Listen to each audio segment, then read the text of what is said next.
Assalamualaikum my YouTube family, how are you? Hope so you are doing well. Again I am here with an exciting lecture about linguistics. So today we will discuss about oral expression of language. तो हमने काफ़ी कुछ language और linguistics से related पिछले lectures में discuss कर लिया है. ये हमारा 12th लेक्चर है अबाउट इंट्रो टू लिंग्विस्टिक्स. अगर आप नए हैं इस चैनल पर तो please subscribe my channel. And अगर आप बिगनर हैं लिंग्विस्टिक्स को के बारे में आपको कुछ मज़ीद जानना है तो आपको इस प्लेलिस्ट में बाकी 11 लेक्चर्स को भी सुनना पड़ेगा first to onward.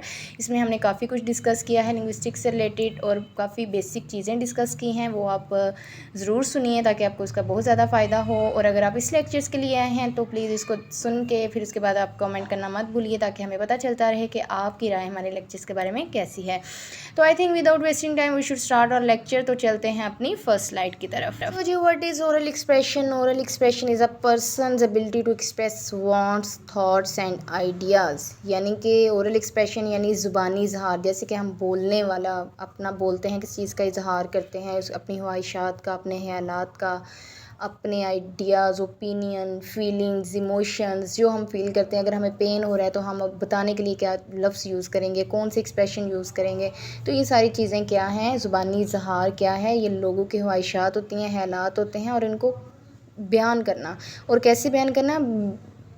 Meaningful using appropriate syntactic, semantic, pragmatic and phonological language structure. ठीक है, इनको कौन से लैंग्वेज स्ट्रक्चर में? फोनोलॉजिकल लैंग्वेज स्ट्रक्चर में, प्रैग्मेटिक तरीके से, सेमेंटिक तरीके से, सिंटैक्टिक से यानी कि इनको मानी के लिहाज से. फिर उनको प्रैग्मेटिक होता है ना कि हम वो वाली लैंग्वेज जो हम अपने डेली बेस पे यूज़ करते हैं उस लिहाज से. और फोनोलॉजिकल लैंग्वेज स्ट्रक्चर के लिहाज से. तो ये सारे आइडियाज़ को, इन सारे तरीक़ों को यूज़ करके जब हम लोग अपने एक्सप्रेशंस को अपनी किसी चीज़ का इजहार करते हैं तो उसको क्या कहते हैं? ओरल एक्सप्रेशंस कहते हैं. आगे हम लोग ये जो है ना जो तरीके हैं, सिंटैक्टिक है, सेमेंटिक है, प्रैग्मेटिक है, फोनोलॉजिकल तरीका है, ये सब को वन बाय वन डिस्कस करेंगे. लेकिन इसके बाद इससे पहले हम थोड़ा सा मज़ीद जान लें कि ओरल एक्सप्रेशंस हैं क्या. Oral language lays the foundation for the reading and writing skill children will develop as they enter and progress through school.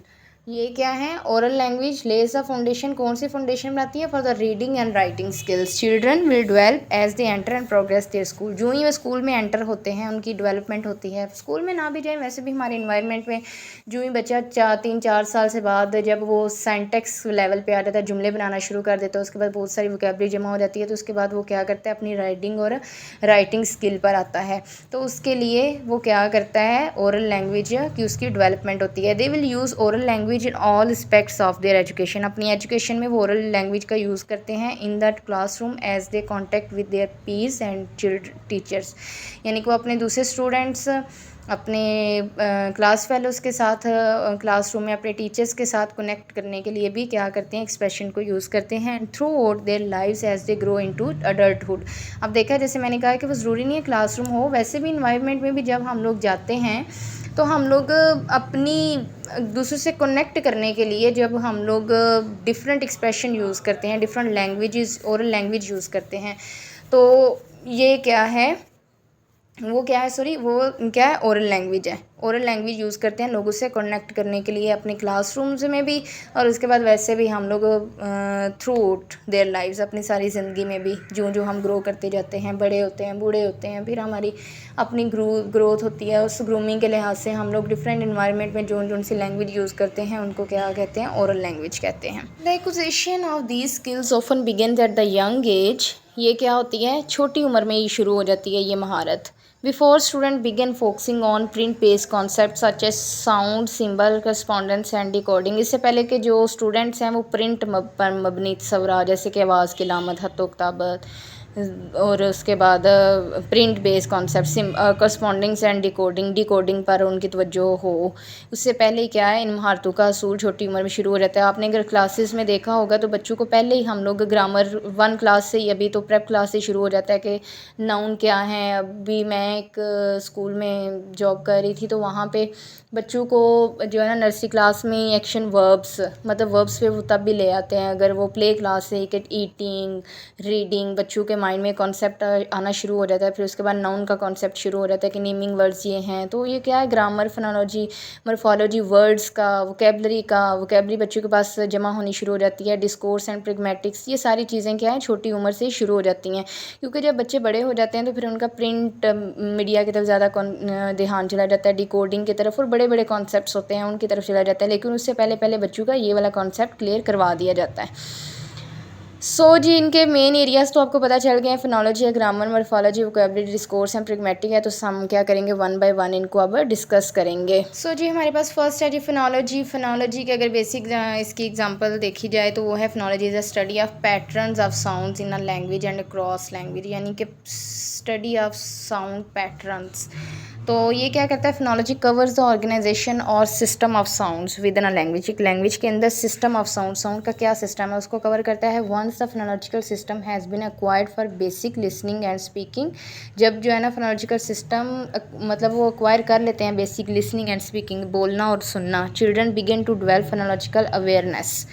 तो इनको साउंड पैटर्न की अवेयरनेस होना शुरू हो जाती है। The awareness of words in sentence के अंदर वर्ड्स और उनके सिलेबल्स के बारे में। अब देखें, एक वर्ड है पाकिस्तान, तो हमें जो है ना अपने सिलेबल्स के लिहाज से बच्चों को मैंने पढ़ाते देखा है। अभी तो इदारे बहुत ही ज़्यादा डेवलपिंग हो गए हैं, बहुत ज़्यादा अच्छे टीचर्स आ गए हैं और वो बच्चों को सिलेबल्स के साथ पढ़ाना सिखाते हैं। पाकिस्तान 3 सिलेबल बने, यूज़लेस तो इसके सिलेबस बने, मतलब अमेरिका, तो सिलेबस के लिहाज के बच्चों को पढ़ाना शुरू कर दिया। तो उनको क्या होता है, ये साउंड पैटर्न की समझ आना शुरू हो जाती है। So the other aspects of phonological awareness include rhyme, alliteration है, ऑनसेट रैम है, words families, blending, segmenting and manipulating sounds हैं इसमें। और क्या है, at the most complex level is phonemic awareness, blending, segmenting and manipulating words at the individual sounds और phoneme level. तो इसमें क्या है, हमें वर्ड्स की फोनीम्स के बारे में, वर्ड्स को की ब्लेंडिंग के बारे में, उनके सेगमेंट बनाने के बारे में, और इसको शायरी में कैसे यूज़ करते हैं, इसकी रैमिंग कैसे बनाते हैं, इस सारी की अवेयरनेस हमें हो जाती है। At the most complex level it phonemic awareness, हाँ जी, और इसकी मतलब कम्प्लेक्स यानी पेचीदा सतह पर फोनोलॉजिकल की हमें गाही अवेयरनेस होना शुरू हो जाती है। इनफरादी आवाज़ या फ़नीम सतह पर आवाज़ को मिलाना, अलग करना, इनका जोड़ तोड़, मतलब सारी चीज़ों की हमें आहिस्ता आहिस्ता क्या होती है, फोनोलॉजिकल एक्सप्रेस चीज़ों की समझ आना शुरू हो जाती है। नेक्स्ट इज़ वोकेबलरी सिमेंटिक्स है। Oral language is often associate with vocabulary as the main component. हाँ जी, हम लोग ओरल में कभी भी अपने आइडियाज़ को, अपने थॉट्स को, अपने एक्सप्रेशन, फीलिंग्स, इमोशन, किसी भी चीज़ को हम एक्सप्रेस नहीं कर सकते अगर हमारे पास वोकेबलरी नहीं होगी, अगर हमारे पास अल्फाज ही नहीं होंगे, अगर हम किसी बात को कोई मन ही नहीं दे सकते, किसी बात को हम एक्सप्रेस कर ही नहीं सकते, क्योंकि हमारे पास लफ्ज़ ही नहीं है, तो हम कैसे वो बात करेंगे आगे। तो ओरल एक्सप्रेशन का जो सबसे बड़ा कंपोनेंट है वो यही है, vocabulary. The development of vocabulary focus both on expressing and receptive vocabulary. और एक्सप्रेसिव वोकेबलरी क्या है, expressive vocabulary represent the word a study actively uses when talking, writing and otherwise communicating. Communicate जब हम करते हैं एक्सप्रेसिव से, तो वैसे भी आपको समझ आए, जब हम अपने थॉट्स को एक्सप्रेस करते हैं तो जो हमारे वर्ड्स यूज़ होते हैं उसको एक्सप्रेसिव वोकेबलरी बोलेंगे। रिसेप्टिव वोकेबलरी होती है जो कि words that a student understand, जो बच्चे वर्ड्स समझ जाते हैं, based on context and background experience, but may not necessarily use when speaking और राइटिंग। यानी कि for example, a child ability to listen and follow direction, यानी कि अगर आप किसी बच्चे लिसन, मतलब एबिलिटी टू लिसन, अगर उसको कुछ सुनाएं एंड फॉलो द डायरेक्शन, वो डायरेक्शन को फॉलो करे, जैसे पुट ऑन योर कोट, अपना कोट पहनो, और वो क्या कहता है, relies on the children receptive language skill, के वो उसने सुना और फिर उसने कोट पहन लिया। यानी कि वो क्या करता है, based on context and background experience, but may not necessarily use when speaking और राइटिंग। मतलब हम स्पीकिंग और राइटिंग में तो नहीं यूज़ कर रहे, लेकिन हम कोई हमें कह रहा है कुछ, मतलब उसको सुनना है, फिर उसको वो वाले काम कर लेना है। Next is morphology, sometimes consider to be the subset of syntax and sometimes consider as part of vocabulary semantics. Morphology study of words होता है, तो ये क्या है, सब टाइम तो ये सिंटैक्स यानी जुमले का हिस्सा होता है, समटाइम ये सिमेंटिक्स का भी हिस्सा होता है, क्योंकि आपको पता है लफ्ज़ से ही जुमला बनना है और लफ्ज़ का ही मानी होता है। तो भी जाहिर है ये सामने बात नज़र आ रही है। Morphology is focused on the smallest unit of meaning within a word. क्या है, focus on the smallest unit of meaning within a word, word के अंदर, as well as the rules about how these words are form, के कैसे words बनते हैं. For example, if we were to examine the word cats, a basic analysis would show there are 4 phonemes k, a, t and s, cats के लिए. However, the word only has 2 morphemes meaningful to words parts. Cat is a feline animal and S tells us that there is more than one cat. तो क्या है, हमें जो है ना ये लग रहा है कि कैट्स यानी कि एक सेंटेंस में भी आ रहा है और उसके बाद कैट है यानी कि एक ही कैट है. उसके बाद अगर हम उसको देखें तो ये भी है ना कि the rules about how these words are formed. तो अब कैट जो है ना वो सिंगुलर नाउन है, कैट एक ही कैट है ना, अगर हम ऐसे लगा देंगे प्लूरल बन जाएगा तो ये हमारे वर्ड्स फॉर्मिंग जो है ये मॉर्फोलॉजी में आएगी. Morphology can also include the study of structure analysis, how words are joined together and build vocabulary by analysing the morphological structure of the word, prefixes, root and suffixes.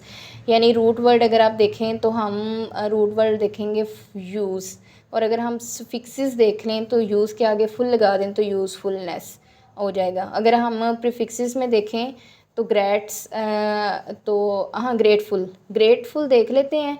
और अगर हाँ ये root word हमारा grateful, तो अगर हम अन लगा दें तो ये प्रीफिक्स लगाया अनग्रेटफुल बन गया, which then help build upon the children foundation in vocabulary. यानी कि हमारे इससे क्या करती हैं, वोकैबुलरीज बनती हैं. एक सिंगल प्रोनाउन है, फिर ज़्यादा के लिए प्लूरल हो गया, फिर उसके बाद फिक्सेस, प्रीफिक्सेस, रूट्स हैं, फिर उसके बाद सेंटेंस हैं, उसके बाद मीनिंग्स हैं. ये सारी चीज़ें क्या हैं, ये किसके अंडर आएंगी हमारे पास, ये मॉर्फोलॉजी के अंडर आएंगी.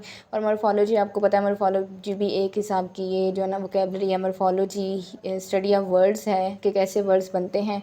तो वोकैबुलरी भी वही चीज़ आएगी कि हमारे पास मॉर्फोलॉजी होगी तो फिर ही हमारे पास वोकैबुलरी आएगी ना. वो मैं पता नहीं क्या क्या बोल रही हूँ. तो चलते हैं अपनी नेक्स्ट स्लाइड की तरफ. तो आ गया है हमारे पास grammar syntax. Children develop their oral language skill, they also develop an understanding of grammar. The set of structure rule that govern the combination of words and phrases into sentence as well as how sentence are combined into paragraphs. यानी कि हमारे पास जब study of words भी हो गया, हमारे पास vocabulary भी होगी, हमें साउंड पैटर्न का भी पता चल गया, तो हमारे पास ग्रामर के बगैर तो ये चीज़ कंप्लीट हो नहीं सकती. ग्रामर से हमें पता चलता है कि भाई सेंटेंस का स्ट्रक्चर क्या है, इसके कौन से रूल्स के अकॉर्डिंगली जो है ना ये सारी चीज़ें चल रही हैं. अब हम इंग्लिश में देखें तो सबसे पहले सब्जेक्ट आएगा, फिर वर्ब आएगा, फिर ऑब्जेक्ट आएगा. तो ये हमारे क्या है, रूल्स हैं सेंटेंस के. Knowledge of these rules helps children understand the relationship among words and apply vocabulary and abstract thinking to their comprehension of oral language. तो ये वाले रूल्स क्या करते हैं, बच्चों को समझने में मदद देते हैं. रिलेशनशिप यानी कि वर्ड्स का आपस में रिलेशनशिप क्या है. और उसके बाद and apply vocabulary and abstract, यानी कि वोकैबुलरी कैसे अप्लाई होगी. हमारे पास वोकैबुलरी हो, हमारे पास वर्ड्स हों, सारी चीज़ें हों, लेकिन हमें सेंटेंस बनाना तो हमें सेंटेंस तो हमारा एक रूल के अकॉर्डिंगली बनेगा ना. अगर हम लैंग्वेज एक्वायर करते हैं वो तो हम एक्वायर कर लेते हैं, लेकिन जब हम लर्निंग की बारी आती है तो हमारे पास ग्रामर रूल्स ना हो तो हमारे लिए लर्निंग थोड़ी मुश्किल हो जाएगी और अगले के लिए लर्निंग समझाना भी मुश्किल हो जाएगा. ठीक है, तो ये क्या था, ग्रामर था. उसके बाद है हमारे पास प्रैग्मैटिक्स. Considered by some reading expert as the hidden curriculum in a classroom, pragmatics require the understanding of the social use of language. Pragmatics का वैसे भी मीनिंग यही है कि use of language in general environment. तो ये वही होगा कि some reading expertise as the hidden curriculum in a classroom. यानी कि कुछ एक तो होता है ना प्रोफेशन, हमारे पास एक करिकुलम होता है कि उसके अकॉर्डिंग हमने बात करनी है कि, लेकिन ये हिडन करिकुलम होता है. प्रैग्मैटिक रिक्वायर्स क्या करता है, understanding of the social use of language, कि हम लोग सोशली हम लैंग्वेज को कैसे यूज़ करते हैं. This include social norms recording conversational turn talking personal space and appropriate behaviour with piece and authority figure in a variety of common social situations. अगर हम इसमें मोरालिटी ले आएँ, नॉर्म्स ले आएँ कि हम बच्चों को वैसे जो लेक्चर्स देते हैं कि बच्चों किसी से बात कैसे करनी है, अपनी सोसाइटी में मूव कैसे करने हैं, तो इसके लिए हम जो सी लैंग्वेज सिखाते हैं बच्चे को वो प्रैग्मैटिक के अंडर आएगी. In some classroom setting student lacking background experience which can be attributable to cultural differences in some instance don't understand group dynamics and expectation regarding behavior. तो वही चीज़ आगे कि जब हमें कल्चरल डिफरेंसेस आते हैं लेकिन उनको एक ही स्पेस पे लाने के लिए हम लोग कुछ लैंग्वेजेस का भी यूज़ करते हैं. Understanding a variety of situation prepare students for more successful comprehension and later stages including both listening and reading.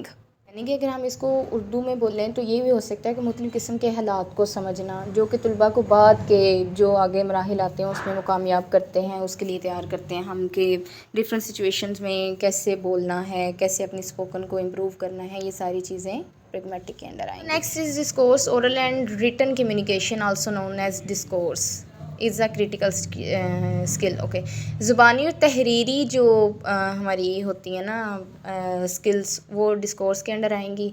एक अहम महारत है ये भी। फॉर एग्जांपल, मिसाल के तौर पर narrative story telling follows a very specific format, यानी कि जो बयानिया कहानी होती है उसका एक स्पेसिफिक महसूस शक्ल होती है। अगर stories typically have a beginning middle and and, इसका एक क्या होता है, एक आगाज़ होता है, एक दरमियान वाला हिस्सा होता है जिसको इंटरवल कहते हैं, फिर एहतमाम होता है। इसमें जो है ना, सबसे पहले तो क्या है, इन कहानी को इसमें जो कहते हैं ना बेसिक जो सबसे लास्ट वाला पॉइंट है, अगर वो आप पढ़ें तो इसमें वो यही कहता है, it is a critically important that student understand the structure, यानी कि स्टूडेंट्स वो जो ओरल कहानी सुन रहे हैं ना उसके स्ट्रक्चर को अच्छी तरह से समझे थ्रू लिसनिंग, सुनने के ज़रिए। Before they even begin to focus on reading, reading से पहले इसको सुने। Before they can begin to write, लिखने से भी पहले उसको सुने। This kind of stories they first need to be able to understand and tell stories in those format, यानी कि पहले सुने, फिर इनको कहे, फिर लिखे, और फिर जो है फिर लिखे, मतलब पहले सुने, समझे, बोले, फिर उसके बाद इनको लिखे। तो ये सारा क्या होगा, डिस्कोर्स होगा, यानी कि पूरा एक पैराग्राफ लिखना है, किसी भी चीज़ को अपने बयान करना है तो एक स्पेसिफिक पूरी एक चीज़ आ गई, इसमें ना तो वर्ड्स है, ना सिंटैक्स है, ना कि वोकेबलरी है, ना ही कोई साउंड पैटर्न है, यानी कि सारी चीज़ें आपको आ गई। फिर उसके बाद आप क्या आ गए, एक स्टोरी पे आ गए, यानी कि आपने पूरा एक नैरेटिव बयान करना है। ठीक है, तो ये सारे क्या थे, ये ओरल एक्सप्रेशंस थे। इसके 6 एरियाज़ भी थे जो जिनको हमने वन बाय वन डिस्कस किया, और एक्सप्रेशन को भी डिस्कस किया। होप सो आपको इस लेक्चर की अच्छी तरह से समझ आ गई होगी। अगर आपको इस लेक्चर की समझ आई है तो प्लीज़ कमेंट करके ज़रूर बताएं, एंड सब्सक्राइब माय चैनल। अपनी दुआओं में याद रखिए। अल्लाह हाफ़िज़।